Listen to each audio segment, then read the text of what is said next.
नमस्कार, रीवा 24 के आज के अंक में आपका स्वागत है। डालते हैं एक नजर आज की प्रमुख खबरों पर। कच्चे मकान की दीवार गिरने से 3 वर्षीय मासूम की मौत, वहीं घायल मां का चल रहा उपचार। मध्य प्रदेश लोक सेवा आयोग परीक्षा कार्यक्रम संपन्न। होम्योपैथी अस्पताल प्रशासनिक उपेक्षा का शिकार और क्योटी जलप्रपात में रेलिंग बनाने व पुलिस चौकी खोलने की सैलानियों ने की मांग। इन खबरों को आगे हम विस्तार से देखेंगे।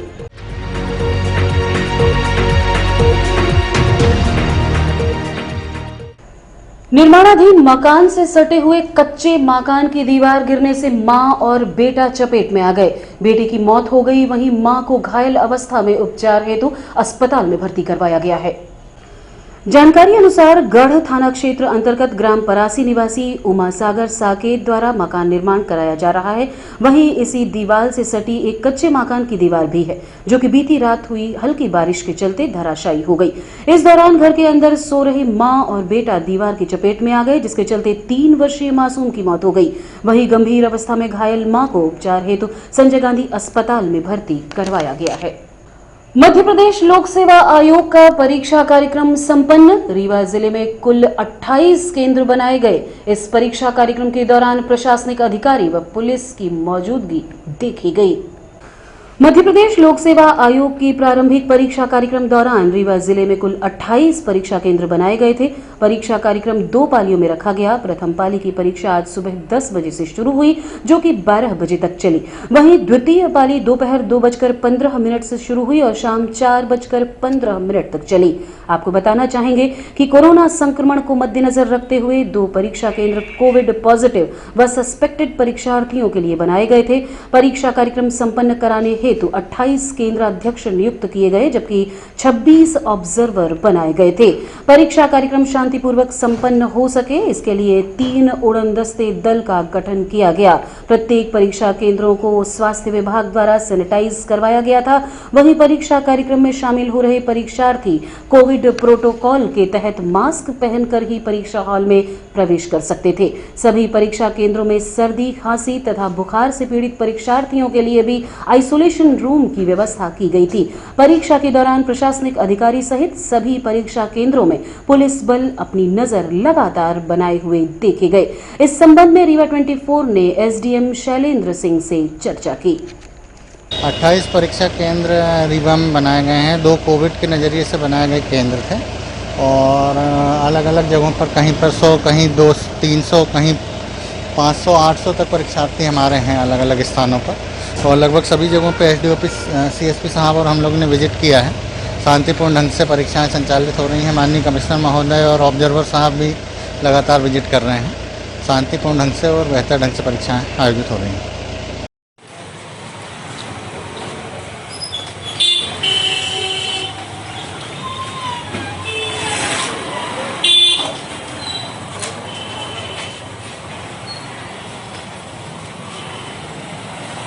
होम्योपैथिक अस्पताल में पदस्थ अधिकारी कर्मचारी अपनी जान जोखिम में डालकर दे रहे हैं सेवाएं। जर्जर भवन की सुध नहीं ले रहा संबंधित विभाग। वहीं दवा की उपलब्धता न होने के चलते मरीजों को भी निराश होकर लौटना पड़ता है।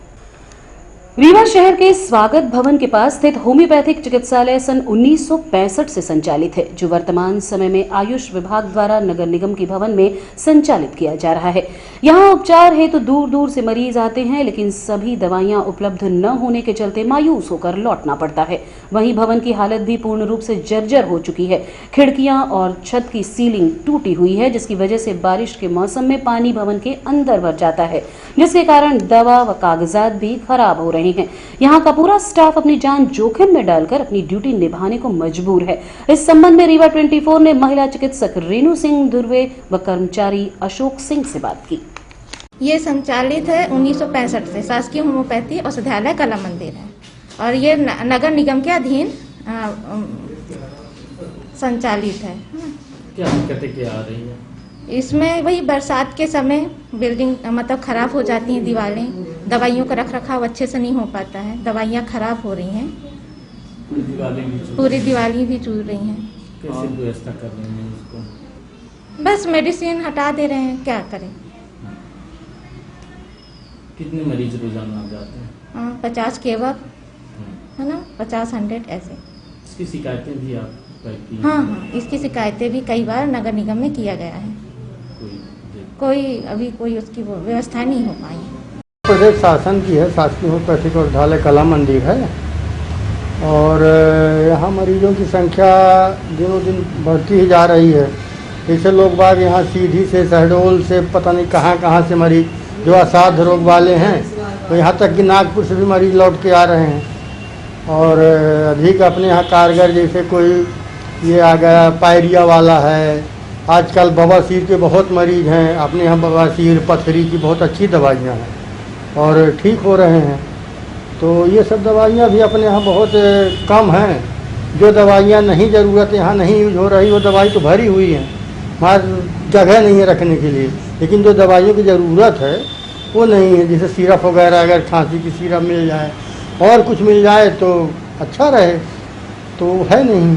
भवन भी जर्जर है। भवन तो बहुत पुराना भी है, जर्जर है, थोड़ा भी पानी गिरा तो यहाँ भर जाते हैं। हमारा पूरा रिकॉर्ड जो है तो दीमक खा गई है और पानी भरा रहता है यहाँ। क्योंकि जलप्रपात में सुरक्षा व्यवस्था बनाए जाने की है आवश्यकता। दूर दूर से यहाँ पर्यटक आते हैं, उसके बाद भी सुरक्षा व्यवस्था को लेकर शासन प्रशासन द्वारा नहीं उठाया जा रहा कोई कदम। क्योंकि जलप्रपात पर्यटक स्थल की सूची में शामिल है। रीवा शहर से 35 किलोमीटर की दूरी में स्थित यह ऐतिहासिक जलप्रपात विंध्य का प्रसिद्ध पिकनिक स्पॉट है और पर्यटन स्थल भी है। यहाँ दूर दूर से पर्यटक आते हैं, लेकिन सुरक्षा व सुविधा न होने के चलते धीरे धीरे पर्यटकों की संख्या में भी कमी आ रही है। वहीं प्रपात में आए दिन शव मिलने की घटनाएं सामने आती हैं। यहाँ के प्रपात में रेलिंग तक की व्यवस्था नहीं है। थोड़ी सी चूक पर्यटकों की जिंदगी तक ले सकती है। शासन प्रशासन को इस ऐतिहासिक जलप्रपात को सुरक्षित रखने की आवश्यकता है। यहाँ कम से कम रेलिंग तो लगवानी ही चाहिए। साथ ही साथ सुरक्षा लिहाज से एक पुलिस चौकी भी बनवाने की आवश्यकता है, ताकि यहाँ आने वाले पर्यटक अपने आप को सुरक्षित महसूस कर सके। यहाँ आए हुए पर्यटकों से रीवा 24 ने बात की। जैसा कि आप लोग देख रहे हैं, ये चारों तरफ कहीं बैरिकेटिंग नहीं है, जैसे कि अन्य जगहों पे आप जाएंगे और जैसा कि इस तरह का अगर कोई व्यू है, पहाड़ हैं और नीचे अगर 300 फुट की खाई है तो वहाँ स्टील की बैरिकेटिंग है। जैसे अमरकंटक में जाइए तो वहाँ है, वैसा यहाँ कोई व्यू नहीं है। लोग नहाते वक्त और आवेश में आके या यूँ कहें उत्साहित होकर के वो चले आ रहे हैं झरने के किनारे। और जैसा कि आप देख रहे हैं वो नीचे झरना है, वो करीब करीब नियर अबाउट 250 से 300 फीट के नीचे पे है। अगर यहाँ से कोई गिरता है तो उनके बचने का चांस नहीं है। तो एक तरह से ये जान माल की क्षति ही है। तो मैं एक निवेदन करूँगा यहाँ के प्रशासन से, शासन से, कि कृपया यहाँ एक बैरिकेटिंग लगवाएं, जिससे कि जो लोग आते हैं, दर्शनार्थी आते हैं या इंजॉय करने आते हैं अपने परिवार के साथ, वो सुरक्षित रहें। बाकी बहुत ही अच्छा व्यू है यहाँ, और ख़ासकर जब बारिश का मौसम होता है तो आप देख रहे हैं वो एक कई तरह के ये झरने गिर रहे हैं, तो लोग यहाँ एंजॉय करने आते हैं। तो एंजॉय रहे, किसी के परिवार में और कहीं किसी समस्या का कारण ना बने। बाकी बहुत ही अच्छा व्यू है, ये क्यूटी फॉल है और हम लोग एंजॉय किए हैं और उम्मीद करूँगा कि यहाँ से अधिक लोग आएंगे और इसका एंजॉय करेंगे। बस थोड़ी सी सावधानी की ज़रूरत है। क्यूटी फॉल का नाम बहुत सुना था, लेकिन अभी यहाँ पे पुलिस प्रशासन की व्यवस्था उस हिसाब से नहीं है। जिस हिसाब से भीड़ इकट्ठी हो रही है उस हिसाब से पुलिस प्रशासन की व्यवस्था होनी चाहिए। सुरक्षा की दृष्टि से कोई भी किनारे चला जा रहा है, कोई गिर जाए, कोई समस्या हो तो समस्या जो है प्रशासन के लिए गंभीर होगी। इसलिए जो है सुरक्षा के दृष्टिगत यहाँ पे व्यवस्था करनी चाहिए प्रशासन को। जगह बहुत खूबसूरत है, लोग आते हैं, खूबसूरत लोग आते हैं यहाँ पे पिकनिक पार्टी एंजॉय करने के लिए। सुरक्षा की दृष्टि से इस पे ध्यान देना चाहिए। क्या होना चाहिए? बैरिकेडिंग होनी चाहिए, थोड़ा सा नियम कानून समझाने वाला कोई होना चाहिए, और ये जो लड़की लोफर ये सब थोड़ा सा कंट्रोल होना चाहिए। यहाँ पे घटनाएं कई बार हो चुकी है, एक भौतिक प्रपात है यहाँ पे, तो वहाँ भी घटनाएं हो चुकी है। सुरक्षा दृष्टि इन्हीं घटनाओं के लिए तो मध्य प्रदेश पुलिस वालों को ये चीज़ देखना चाहिए। हम लोग तो यूपी से हैं और अधिकतर यूपी टूरिज्म ही यहाँ नैनी से या इलाहाबाद से या और जगहों से यहाँ आता है।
और रुकेंगे एक छोटे से विराम के लिए। देखते रहिए रीवा 24 न्यूज। हड्डी जोड़ एवं रीढ़ रोग तथा स्त्री रोग एवं प्रसूति रोग का इलाज एक ही छत के नीचे। विघ्नहर्ता hospital and trauma centre, hotel landmark के पास, रतहरा, रीवा। डॉक्टर संतोष सोनी, पूर्व चिकित्सक, बॉम्बे हॉस्पिटल, मुंबई। हड्डी जोड़ एवं रीढ़ रोग विशेषज्ञ, छोटे चीरे एवं दूरबीन विधि द्वारा हाथ तथा पैर की हड्डियों का ऑपरेशन। गठियाबात, जटिल एवं बिगड़े हुए फ्रैक्चर का बेहतर इलाज करते हैं डॉक्टर संतोष सोनी। विघ्नहर्ता हॉस्पिटल ट्रॉमा सेंटर में ही स्त्री एवं प्रसूत रोग विशेषज्ञ डॉक्टर शैलजा सोनी भी उपलब्ध हैं, जिनकी देखरेख में नॉर्मल डिलीवरी, सिजेरियन ऑपरेशन एवं बच्चेदानी से संबंधित ऑपरेशन की बेहतर सुविधा। संतानहीन दंपत्ति तत्काल संपर्क करें। विघ्नहर्ता hospital and trauma centre, hotel landmark के पास, रतहरा, रीवा। सुविधाजनक एवं सफल इलाज हेतु आज ही संपर्क करें। विघ्नहर्ता hospital and trauma centre, hotel landmark के पास, रतहरा, रीवा। मोबाइल नंबर 7828781983 अथवा 8462956774 पर।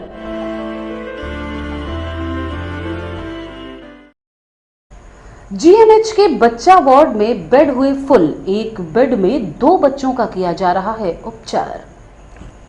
बारिश के मौसम में बच्चों में पानी जनित रोगों का विस्तार होता है। बरसात का मौसम बीमारियों को आमंत्रित करने का मौसम होता है, क्योंकि इस मौसम में बारिश से कई स्थानों पर जल जमाव, कीचड़ व गंदगी से पैदा होने से मच्छर व बैक्टीरियल बीमारियां फैलती हैं। इसके अलावा मौसम में नमी के कारण बैक्टीरिया अधिक पनपते हैं और पानी और खाद्य पदार्थों को दूषित कर शरीर की बीमारियों का कारण बनते हैं। इस मौसम में malaria, viral fever, dengue, diarrhoea, हैजा, निमोनिया जैसी बीमारियां होती हैं, जो कि बच्चों को अधिक प्रभावित करती है। यही कारण है कि वर्तमान समय में जीएमएच हॉस्पिटल के बच्चा वार्ड में लगातार बीमार बच्चों की संख्या में इजाफा हो रहा है। आलम यह है कि अस्पताल के बच्चा वार्ड में बेड फुल हो गए हैं। एक बेड में 2 बच्चों का उपचार करने को चिकित्सक मजबूर हैं। बच्चों को बारिश के मौसम में होने वाली बीमारी व रोकथाम को लेकर रीवा 24 ने संजय गांधी उप अधीक्षक डॉक्टर अतुल सिंह से बात की। कहलाते हैं बारिश के साथ बीमारियां जो हैं बढ़ती हैं। पहला तो ये कि पानी का उस वक्त उतना नहीं रह पाता, पूरे आदि से जो पानी यूज़ करते हैं तो पानी से जनित बीमारियां इस समय ज़्यादा होती हैं। वायरल लोड भी, वायरल बीमारियां भी इस समय बहुत ज़्यादा होती हैं। निमोनिया आदि की भी शिकायत होती है बच्चे बारिश में भीगने के, खेलने के कारण। तो सुझाव यही रहता है कि बच्चों को थोड़ा सा केयरफुली उनको रखें, घरों में रखें और उनको पानी आदि जो है अपना साफ दे करके दी। कुएँ आदि का पानी इस समय इस्तेमाल करने के लिए सावधानी रखें। और नलों के पानी को भी थोड़ा सा ख़राब हो जाता है, नदियों का पानी इस समय बारिश के कारण, इससे पानी की काफ़ी बीमारियाँ होती हैं। तो दूसरा, मच्छर आदि भी इस समय पैदा होने लगते हैं, मच्छरों से बचाव भी करना चाहिए। सबसे अच्छा सरल उपाय उनका मच्छरदानी होती है। इस तरह से अगर अपन सावधानी रखेंगे तो बच्चों को काफ़ी बीमारियों से बचाया जा सकता है। सर, देखा जा रहा है कि व्यवस्थाओं को भी लेके देखो तो एक बेड में 2-2 बच्चे भी इस समय हाँ, लगातार हॉस्पिटल की कैपेसिटी तो एक लिमिटेड है, लेकिन पॉपुलेशन के हिसाब से जो आबादी अपनी बढ़ती जा रही है उसके हिसाब से बीमारियाँ बच्चों की संख्या ज़्यादा होती जा रही है। इसके लिए अभी तो संसाधन बढ़ाने की कोशिश चल रही है। दीप कॉम्प्लेक्स के बाद गांधी कॉम्प्लेक्स आदर्श बाजार बनाने रीवा कलेक्टर व निगम आयुक्त ने व्यापारियों के साथ भ्रमण कर पार्किंग हेतु स्थल का किया निरीक्षण। रीवा शहर को साफ सुथरा बनाने, हरा भरा व व्यवस्थित बनाने जाने के दृष्टिकोण से Rewa collector doctor Ilaiya Raja T व निगम आयुक्त मृणाल मीणा व रीवा व्यापारी संघ ने गांधी कॉम्प्लेक्स, प्रकाश चौक, जानकी पार्क समेत आसपास के क्षेत्रों का भ्रमण किया।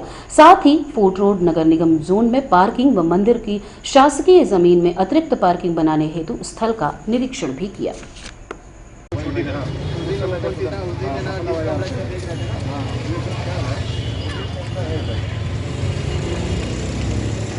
खर्चे से हम लोग बनाए थे। हाँ, अभी बोल रहे थे उसके बाद प्लान करके एक बार बता। अपने खर्चे से बनाएंगे? हाँ, अपने खर्चे से बनाने का था, पहले भी ऐसे ही था कि अपने खर्चे से बनाइए। गवर्नमेंट का वो नक्शा भी लग गया था, कलेक्टर साहब ने पास भी कर दिया था, लेकिन फिर वो हो गया, मसला अटक गया तो अटक गया।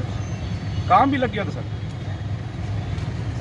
ये तक शासन की मंशा थी, प्रपोजल है कि मतलब रोड का प्लस फिर भी स्पेस बचेगा। शहर की जान की समस्या 25% says group of university Bhopal को रीवा सहित मध्य प्रदेश के विभिन्न जिलों व तहसीलों में शिक्षा सलाहकारों की आवश्यकता है। Says group of university Bhopal को पूरे मध्य प्रदेश के जिलों सहित रीवा जिला व समस्त तहसीलों के साथ साथ अन्य जिलों की तहसीलों में जल्द से जल्द शिक्षा सलाहकारों की नियुक्ति की जानी है। सेज ग्रुप ऑफ यूनिवर्सिटी द्वारा अनुरोध किया गया है कि अनुभवी काउंसलर अपने प्रासंगिक कागजात के साथ जिला रीवा में दिनांक 26 जुलाई 2021 को होटल महाराजा में साक्षात्कार हेतु कार्यक्रम रखा गया है। आप सुबह 10 बजे से दोपहर 1 बजे तक आकर साक्षात्कार कार्यक्रम में शामिल हो सकते हैं। अधिक जानकारी के लिए आशुतोष पांडे के मोबाइल नंबर 8802464149 पर संपर्क किया जा सकता है। वहीं सतना जिले के होटल श्री साइन में, जो कि पुष्पांजलि नर्सिंग होम के पास है, 27 जुलाई को साक्षात्कार कार्यक्रम रखा गया है। आप जानकारी हेतु पुरान कुशवाहा से संपर्क करें, जिनका मोबाइल नंबर है 8700424440।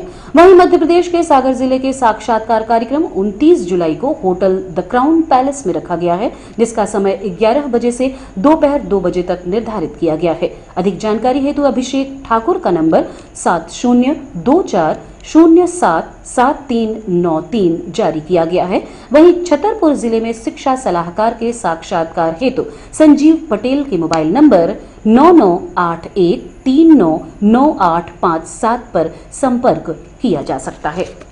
नमस्कार, मैं हूं आशुतोष पांडे। आपको सूचित करना चाह रहा था, सेज यूनिवर्सिटी में अनुभवी काउंसलरों की ज़रूरत है। जो भी इच्छुक कैंडिडेट हैं वो 26/7/2021 को महाराजा रेसिडेंसी नियर झीरिया पुल में अपना रिज्यूम एंड आवश्यक दस्तावेज लेके उपस्थित हों, जिसकी सैलरी। और अब चलने से पहले डालते हैं एक नजर आज की प्रमुख खबरों पर। कच्चे मकान की दीवार गिरने से 3 वर्षीय मासूम की मौत, वहीं घायल मां का चल रहा उपचार। मध्य प्रदेश लोक सेवा आयोग परीक्षा कार्यक्रम संपन्न। होम्योपैथिक अस्पताल प्रशासनिक उपेक्षा का शिकार और क्यूटी जलप्रपात में रेलिंग बनाने व पुलिस चौकी खोलने की सैलानियों ने की मांग। आज की खबरों में बस इतना ही। नई खबरों के साथ कल होंगे पुनः उपस्थित। अब दीजिए इजाजत। नमस्कार।